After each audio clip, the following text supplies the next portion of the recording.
हूँ मानसी सुदर्शन। आप देख रहे हैं सिटी न्यूज। मैं आप सभी दर्शकों का करती हूँ स्वागत। अब बढ़ते हैं खबरों की तरफ। अयोध्या टीचर एसोसिएशन मदरसा अरबिया उत्तर प्रदेश अयोध्या यूनिट के पदाधिकारियों ने विकास भवन कार्यालय पर पहुंचकर अल्पसंख्यक कल्याण अधिकारी अमित सिंह को बुके देकर किया स्वागत। एसोसिएशन के अध्यक्ष मौलाना मुख्तारुल हसन बगदादी के नेतृत्व में हुआ स्वागत। अमित सिंह ने सभी टीचर एसोसिएशन के पदाधिकारियों का किया आभार व्यक्त। एसोसिएशन मदरसा अरबिया जिला अयोध्या यूनिट के पदाधिकारियों ने मदरसे से संबंधित सभी का जल्द से जल्द समाधान और अच्छी सुविधा मदरसे के बच्चों को मिल सके तथा सरकार द्वारा दी जा रही योजनाओं का लाभ बच्चे उठा सके, इस पर हुई चर्चा। अल्पसंख्यक कल्याण अधिकारी अमित सिंह ने दिया आश्वासन। कहा, जो भी समस्याएं मदरसे के छात्राओं को हो रही उसका जल्द से जल्द किया जाएगा समाधान। इस मौके पर मौलाना सिराजुद्दीन अहमद निजामी सेक्रेटरी, मौलाना गुलाम अली उपाध्यक्ष, मौलाना मोहम्मद सलमान एजरी सदस्य, मौलाना नौखेज अनवार, मौलाना अहमद अली, मास्टर इमरान खान, मास्टर मोहम्मद रिजवान और जिले के कई मदरसों के शिक्षकगण रहे मौजूद। मैं जिला अल्पसंख्यक कल्याण अधिकारी जनाब अमित सिंह जी यहाँ आए हैं तबादला होकर के झांसी से, और उन्होंने ज्वाइन किया। तो ऐसे मौके पर हमारी जिला यूनियन टीचर्स एसोसिएशन मदरसे अरबिया उत्तर प्रदेश के जो ओहदेदारान जिम्मेदारान हैं, सदर, जनरल सेक्रेटरी, नायब सदर वगैरह मुख्तलिफ मदरसों के असातिज़ा के साथ उनसे भेंट हुई और जो परेशानियाँ या जो ज़रूरतें हैं उन्हें बताई गई, और मुस्तक़बिल में तलबा और मदरसा और मुदर्रिसीन के सिलसिले में जो कुछ काम है वो आसानी से अंजाम पाए, एक दूसरे के साथ मिलकर काम करें। बाकी और कोई ऐसी मदरसे में अच्छे बच्चे ही शिक्षा ग्रहण करते हैं। हम लोग खुद मदरसों के पढ़े हुए हैं और हमने हिंदुस्तान से बाहर भी शिक्षा हासिल की, और यहाँ मदरसों में असातिज़ा हैं जो बाहर से पढ़ करके भी आए, उन्होंने अपनी अपनी यूनिवर्सिटियों में टॉप किया। और हर मदरसे में किस मदरसे से कहाँ के लोग आपके साथ? ये दारुल उलूम नूरुल हक से मोहम्मदपुर फैज़ाबाद, अलजामतुल इस्लामिया क़स्बा रौनाही, दारुल उलूम बहारशाह, दारुल उलूम हुसैनिया अरवामा, दारुल उलूम वसीक़ा कॉलेज राठवेली, दारुल उलूम को अवगत कराना चाहूँगा कि मैंने अभी जनपद झांसी से स्थानांतरित होकर जनपद अयोध्या में भी कुछ दिन पूर्व कार्यभार ग्रहण किया है। तो हमारे मदारिस एसोसिएशन के जो पदाधिकारीगण हैं उन्होंने आज मुझसे शिष्टाचार भेंट की, एक दूसरे का परिचय हुआ। उनके द्वारा कुछ अपनी संघ की तरफ से मांगें बताई गई हैं, तो निश्चित तौर पर मैंने उन्हें आश्वासन दिया है कि मैं उनकी मांगों पर विचार करूँगा और जो भी उनकी वैधानिक मांगें हैं वो पूरी होंगी, और हम लोग संघ के साथ हम लोग मिलजुल कर चलेंगे और मदरसे में बच्चों की पढ़ाई में, शैक्षणिक गुणवत्ता में, और जो भारत सरकार और राज्य सरकार द्वारा योजनाएं चलाई जा रही हैं उसका पूरा लाभ मदरसों तक हमारे पहुँचे, इसका बिल्कुल मिलके हम दोनों संघ और अल्पसंख्यक कल्याणाधिकारी के रूप में हम लोग इस चीज़ों को इंश्योर करेंगे। मदरसों में सर अच्छी शिक्षा हो सके। पिछले कई वर्षों में मदरसों में बहुत चेंज आया है, उसकी शैक्षणिक जो भी गुणवत्ता थी उसमें हम लोगों ने सरकार। भगवान श्री कृष्ण का जन्मोत्सव जन्माष्टमी आज मनाई जाएगी। इसके लिए भक्त खूब खरीदारी कर रहे हैं। बाजार में कल से ही लड्डू गोपाल, राधा कृष्ण और शेषनाग सहित कृष्ण व राधा के सजावट के कपड़ों की जमकर बिक्री हो रही है। चौक रिकाबगंज, अयोध्या और फतेहगंज में खरीदारी लिए सुबह से रात तक ग्राहक पहुंच रहे हैं। इन दुकानों से मिट्टी और प्लास्टिक की कृष्ण व राधा की मूर्तियां खूब बिक रही है। इसके अलावा मुरली और मोरपंख की डिमांड भी अच्छी थी। दुकानदारों का कहना है कि कोरोना काल समाप्त होने के बाद सामानों की बिक्री अच्छी हो रही है। वही खरीदारी करने खरीदारों का कहना है कि जन्माष्टमी मनाने के लिए हम श्री कृष्ण भगवान के कपड़े, बांसुरी, मोरपंख व मुकुट खरीदते हैं और रात 12 बजे भगवान श्री कृष्ण का जन्म होगा। उसके बाद सभी भक्तों में प्रसाद का वितरण किया जाएगा। सभी भक्त धूमधाम से इस त्योहार को मनाएंगे। हमारे यहाँ जन्म होता है भगवान का रात में 12 बजे और भोग लगता है। हम लोग आरती करते हैं। मेरे यहाँ सुंदरकांड होता है। क्या सामान खरीदने आई है? हम भगवान का मोरपंखी खरीदने आए हैं और मुकुट खरीदने आए हैं। कपड़ा हम लोग अपने हाथ से बनाए हैं इस बार भगवान के लिए। किस तरह से तैयारियां तैयारियां चल रही है अच्छे से। क्या नाम है आपका? हमारा नाम पल्लवी गुप्ता है। रात अभी तो हम लोग पूजा की सामग्री खरीदने आए हैं। शाम को पूजा करेंगे और भगवान का जन्म रात को 12 बजे करेंगे। बाकी प्रसाद वगैरह बांटा जाएगा और इसी तरह से मनाएंगे। क्या सामान खरीदने आए हो, किस तरह से मतलब क्या क्या? लड्डू गोपाल के वस्त्र वगैरह लेने आए हैं, बाकी मोरपंख वगैरह और उनके नए आभूषण वगैरह जो भी है भगवान की साज सज्जा के सामान, ये सारे सामान खरीदने के लिए। क्या नाम है? आशीष पांडे। जन्माष्टमी किस तरह से मनाई जा रही है, किस तरह का सामान? देखिए, कोरोना के हटने की वजह से जो है इस बार लोगों के दिल में जो है खुशियां हैं, मनाने की इच्छा है। मुझे छोटे गोपाल हो या बड़े गोपाल हो, सब लोग बैठा रहे हैं। पहले मसों में बैठा रहते थे, मगर इस बार जो राम जन्मभूमि मंदिर बन रहा है, इसके उपलक्ष्य के ऊपर सभी लोग अब घर में लड्डू गोपाल भी बैठा रहे हैं और रामचंद्र जी की पूजा तो हो ही रही है घरों में। किस तरह से दुकानदारी हो रही है? दुकानदारी जो है हल्की है मगर ठीक है, कोई दिक्कत नहीं है। किस तरह के सामान की डिमांड? कपड़े की भी डिमांड है, मुकुट की भी डिमांड है, पगड़ी की भी डिमांड है, मोरपंखी की डिमांड है, कपड़े की पोशाक की डिमांड है। कोई नृत्य मांग रहा है, कोई बाजूबंद मांग रहा है, मांग सभी रहे हैं। क्या नाम है? रामगोपाल जायसवाल। राजस्थान जिले के जालौर गांव में 8 वर्षीय दलित छात्र इंद्र कुमार मेघवाल की पीट कर की गई हत्या के विरोध में अयोध्या में आजाद समाज पार्टी के कार्यकर्ताओं ने कैंडल मार्च निकाला। शहर के तिकोनिया पार्क में एकत्रित हुए युवाओं ने 2 मिनट का मौन धारण कर छात्र इंद्र कुमार को श्रद्धांजलि दी। शाम 6 बजे के करीब काफी संख्या में युवाओं ने तिकोनिया पार्क से में एकत्रित हुए तथा श्रद्धांजलि सभा का आयोजन किया। इसके पश्चात मोमबत्ती जलाकर कैंडल मार्च निकाला। कैंडल मार्च तिकोनिया पार्क से शुरू होकर पुलिस लाइन तिराहे पर समाप्त हुआ।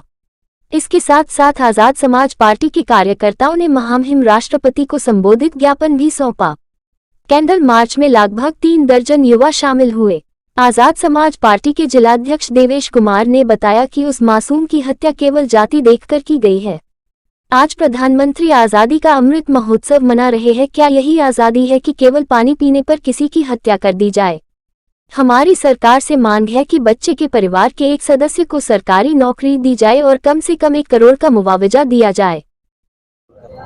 हमारा आंदोलन करने का मतलब यह है कि राजस्थान की जो गूंगी बहरी सरकार है उसको होश में लाने के लिए, जिस तरह से राजस्थान में एक 9 साल के बच्चे की स्कूल में पिटाई के दौरान उसकी हत्या की गई है, केवल उसकी हत्या इसलिए की गई क्योंकि वो दलित समाज से था, उसने पानी का मटका से पानी निकाल के पी लिया था।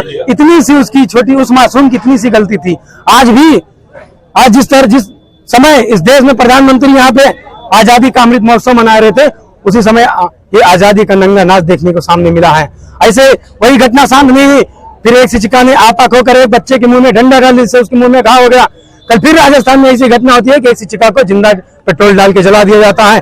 इसीलिए राजस्थान सरकार को कहना चाहते हो, कान खोल के सुन ले, वो होश में आ जाए, वरना बहुजन समाज जिस दिन संगठित हो गया उस दिन आपको देश छोड़कर भागना पड़ेगा। ये जो मनोवादी लोग हैं, तो आज बाहर से आए विदेशी लोग इस देश पे जो हम लोगों को गुलाम बना के रखे हुए हैं, ये ज्यादा दिन चलने वाला नहीं है कि जिस दिन मेरा बहुजन समाज जाग गया, जिस दिन मेरा ओबीसी समाज संगठित हो गया, उस दिन इनको हम जूते मार के यहाँ से भगाने का काम करेंगे। क्या क्या मांगे आपकी हैं? हमारे मांगी यही है कि हम कोई भिखारी नहीं है जो मांगे, हम इस देश के शासक हैं। यहाँ पे हमारा हक है। इस जमीन से जितने भी उपकरण निकलते हैं, चाहे लोहा तांबा, चाहे तेल या पेट्रोल, जो भी चाहे उपकरण लकड़ियां हो, वो सब पे हमारा हक है। और कोई सरकार फ्री में नहीं देता हमें। इसी उत्पादक जितने भी उत्पादन निकलते हैं इस जमीन से, संसाधन से, उसी पैसे से हमें देते हैं। कहते कि मैं फ्री में देता हूँ, फ्री में कोई नहीं देता है। कोयला बेच के देते हैं, तेल बेच के देते हैं, लकड़ी बेच के देते हैं, लोहा तांबा बेच के देते हैं। जो पैसा आता है, निर्यात आयात होता है, उस पैसे से हमको देता हूँ, हमारा हक है। क्योंकि जो हम अपना वोट देते हैं, उस वोट का वो अधिकार बनता है कि वो हमारी रक्षा करेंगे, हमारी सुरक्षा करेंगे, हमारी देखभाल करेंगे। और कहते आपने निकाला, आज कहाँ से कहाँ तक आप लोग? हमारा कैंडल मार्च तिकोनिया पार्क से पिकाबगंज चौराहे पर गया था, जहाँ पे हम लोगों ने छोटे भाई इंद्र मेघवाल की फोटो रख के वहाँ माल्यार्पण करके मोमबत्ती द्वारा उसको श्रद्धांजलि दिया गया। उसके बाद पुनः हमारा समापन तिकोनिया पार्क में हुआ। क्या नाम? मेरा नाम देवेश कुमार पंटू, मैं भी आजाद समाज पार्टी जिलाध्यक्ष। रामनगरी अयोध्या में भगवान श्री कृष्ण के जन्मोत्सव को मनाए जाने की तैयारी है, तो वहीं इस जन्माष्टमी को लेकर बाजारों की रौनक भी बढ़ गए हैं और अयोध्या में पत्थर से भगवान श्री कृष्ण की मूर्ति तेजी बिक रही है। दूर दराज से लोग इन मूर्तियों को खरीदने के लिए अयोध्या पहुंच रहे हैं और आज देर शाम इन मूर्तियों की स्थापना भी विधि विधान पूर्वक किया जाएगा। और अयोध्या पहुंचे भक्तों ने कहा कि रामनगरी में भगवान श्री कृष्ण को लेने आए हैं, एक सुंदर मूर्ति मिली है। वही सुल्तानपुर से भगवान श्री कृष्ण की प्रतिमा खरीदने पहुंचे भक्त मनीष यादव ने कहा कि अयोध्या में भगवान राम है और कृष्ण भी है, इसी उद्देश्य से आए थे कि अयोध्या में भगवान कृष्ण भी मिल जाएंगे। उन्होंने कहा कि जन्माष्टमी के अवसर पर मूर्ति की स्थापना होनी है, इसलिए हम मूर्ति को खरीदने के लिए अयोध्या आए हुए हैं। बड़े धूमधाम से हम लोग कृष्ण जन्माष्टमी को मना रहे हैं। इस दौरान भंडारा भी किया जाता है। भगवान कृष्ण हमारी कुल देवता है, इसलिए बड़े ही धूमधाम से अष्टमी को मनाए जाने की तैयारी है। दरअसल आज शाम को शुभ मुहूर्त में भगवान श्री कृष्ण के मूर्तियों की स्थापना का विशेष मुहूर्त है। मेरा नाम मनीष यादव, मैं सुल्तानपुर मुसाफिर खाना से आया हूँ। मैं यहाँ जन्माष्टमी के अवसर पर मूर्ति की स्थापना होनी है, तो उसी सिलसिले में हम यहाँ मूर्ति लेने आए हैं अयोध्या। और उस दिन भंडारे का आयोजन होता है और धूमधाम से हम लोग मना रहे हैं। नहीं, ये जैसे कि राम भी यहाँ हैं और श्री कृष्ण भी हैं, तो इसलिए क्या कहते हैं यहाँ इसी उद्देश्य से आए थे कि भगवान श्री कृष्ण भी यहाँ मिल जाएंगे। क्या किस तरह तैयारी है, किस तरह मनाते हैं? देखिए, जन्माष्टमी तो बहुत धूमधाम से मनाते हैं और स्पेशली जो है हम लोगों कुल देवता भी हैं, तो उसके लिए क्या कहते हैं और अलग तरीके से और भी तरीके से जो है मनाने की कोशिश की जाती है। क्या तैयारी है? अब जैसे हमने जो है एक अब की बार भगवान श्री कृष्ण की एक मंदिर का निर्माण करवाया है और उसी सिलसिले में क्या कहते हैं मूर्ति की स्थापना करवानी है, उसी लिए आए हैं। कहाँ पे है, कौन सी मूर्ति, कैसे है? ये मूर्ति जो है मकराना मार्बल्स की है, श्री कृष्ण की है और क्या कहते हैं बस यही है। हाँ, इस चीज़ को लेकर तो उत्साह रहता है। बाकी तो भगवान किसी के नहीं होते हैं, भगवान मतलब किसी के खास विशेष के नहीं होते हैं। उन्हीं जो है त्रेता में क्या कहते हैं राम, द्वापर में कृष्ण, तो ऐसा नहीं है, हम उसका वो नहीं है। लेकिन हाँ, ये है कि हम लोगों को बताया जाता है हम लोग उनके वंशज हैं, तो थोड़ा उत्साहित तो रहते ही हैं। क्या नाम है? मनीष यादव। कहाँ से आए आप? सुल्तानपुर, सफलेपुर और सुल्तानपुर डिस्ट्रिक्ट है उधर से। कब है जन्माष्टमी? क्या कब है, कब आप लोग उत्सव मनाएंगे? ये जन्माष्टमी को 19 तारीख को है। भगवान श्री कृष्ण का जन्म उत्सव वैसे तो मथुरा और वृंदावन में बड़ी धूमधाम से मनाया जाता है, लेकिन यह उत्सव रामनगरी अयोध्या में भी बड़े ही उत्साह के साथ आज मनाया जाएगा। अयोध्या के सैकड़ों मंदिरों में भगवान के जन्म के दौरान प्रतीकात्मक रूप में जन्म कराए जाने के साथ भव्य आरती और पूजन का भी आयोजन किया गया है और अयोध्या के कई स्थानों पर भगवान श्री कृष्ण के भव्य झांकियों के भी आयोजन करने की तैयारी की जा रही है। तो वही राम जन्मभूमि परिसर में भी भगवान श्री कृष्ण का जन्मोत्सव का आयोजन भव्यता के साथ मनाए जाने की तैयारी कर ली गई है। वही रामलला के मुख्य पुजारी आचार्य सत्येंद्र दास ने तैयारियों की जानकारी देते हुए कहा कि मंदिर परिसर को भव्य तरीके से सजाया गया है। श्री कृष्ण जी का जन्म उत्सव धूमधाम से आज मनाया जाएगा, लेकिन भगवान राम और भगवान कृष्ण दोनों एक ही है। जिस प्रकार से भगवान श्री राम की पूजा अर्चना की जाती है, उसी तरह भगवान कृष्ण जी की पूजन दर्शन का विधान है। इसलिए हम दोनों जन्मतिथि चैत्र रामनवमी कृष्ण जन्माष्टमी प्रत्येक वर्ष मनाते हैं। इस वर्ष भी बड़े धूमधाम से मनाया जाएगा। इसमें 1500 किलो 4 प्रकार की पंजीरी, 40 लीटर पंचामृत, 15 किलो पेड़ा और 20 किलो फल का भोग लगाया जाएगा। आज रात 12 बजे में भगवान का जन्मोत्सव होगा। भव्य आरती के बाद भोग भी लगाया जाएगा। बता दें कि राम जन्मभूमि परिसर में मौजूद सुरक्षा के अधिकारी व कर्मचारियों को इसका प्रसाद वितरण किया जाएगा, लेकिन सुरक्षा की दृष्टि से किसी भी श्रद्धालुओं के शामिल होने की अनुमति नहीं है। इसलिए श्रद्धालुओं को भी इसका प्रसाद मंदिर खुलने के बाद वितरित किया जाएगा। महाराज जी, राम जन्मभूमि में किस तरीके से भगवान कृष्ण की जन्माष्टमी जो जन्मोत्सव है मनाया जाएगा? जी हाँ, जन्मोत्सव बड़े धूमधाम से मनाया जा रहा है। मंदिर को सजा दिया गया है और जो पंजीरी है, पंचामृत है, फल है,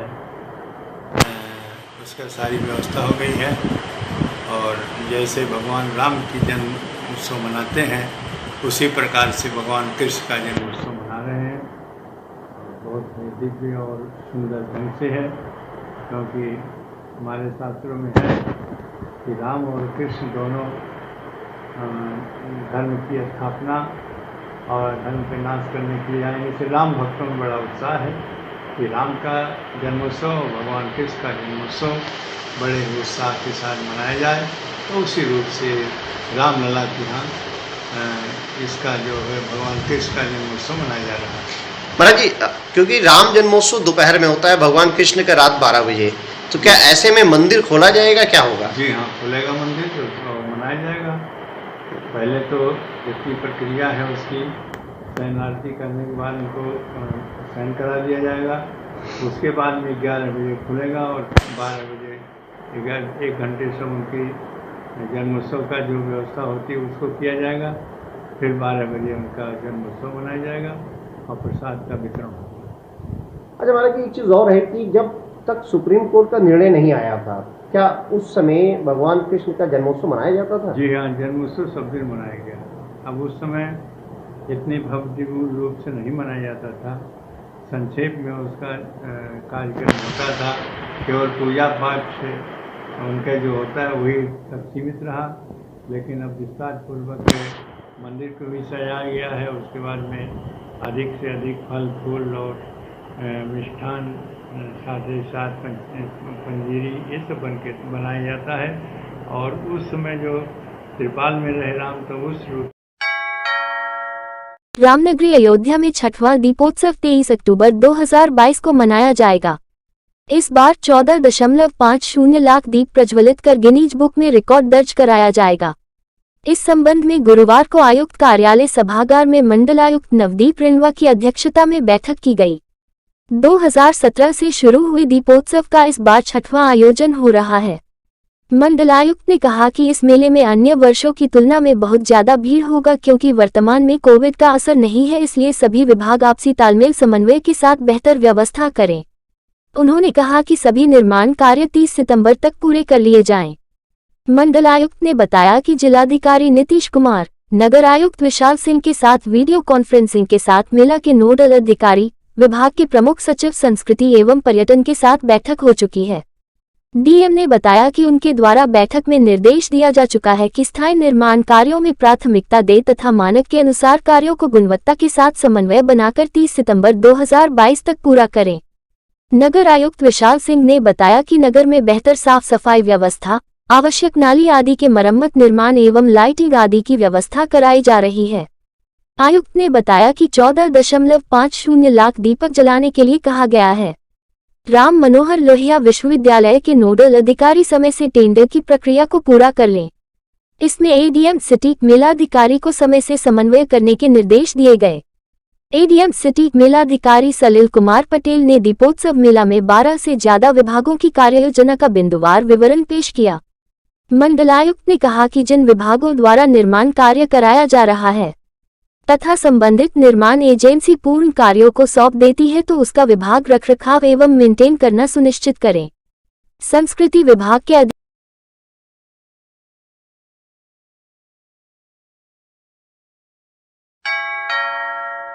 के लिए बस इतना ही। कल फिर मिलेंगे इसी समय इसी चैनल पर। अब हमें दीजिए इजाजत। नमस्कार।